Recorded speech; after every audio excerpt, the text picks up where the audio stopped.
Jadi sebenarnya sejak eskalasi kemarin itu Lebanon Selatan sudah mulai dikosongkan.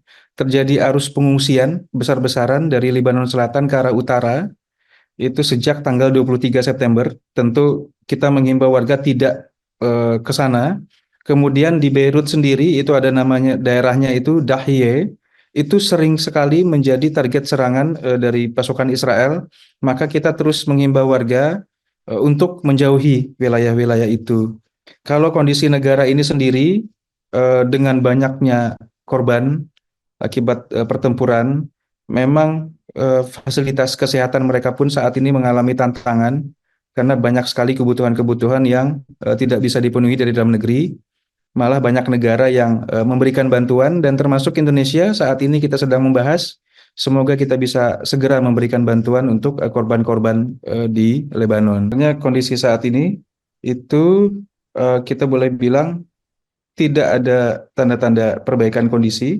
Jadi sejak 8 Oktober tahun lalu mendukung perjuangan di Gaza, Hizbullah juga melakukan rangkaian serangan, meningkatkan intensitas serangannya ke Israel dan sampai hari ini tidak ada tanda-tanda perbaikan kondisi, malah justru terus memburuk yang kita lihat.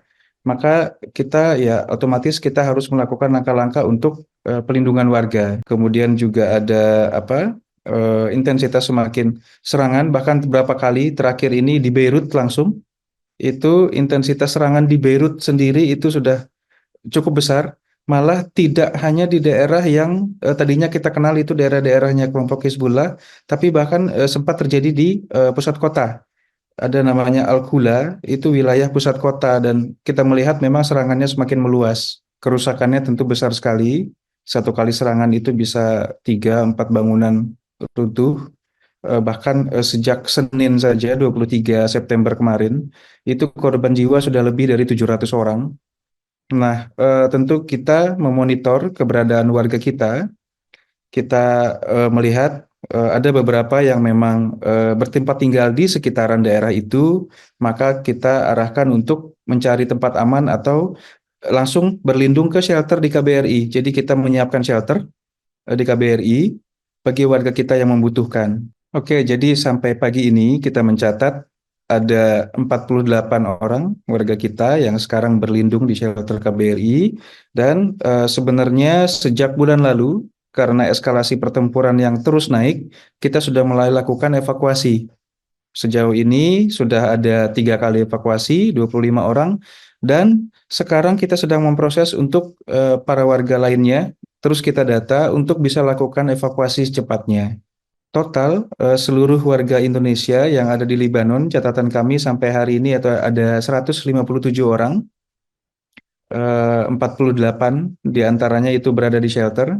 Sisanya kami monitor berada di wilayah-wilayah yang cukup aman.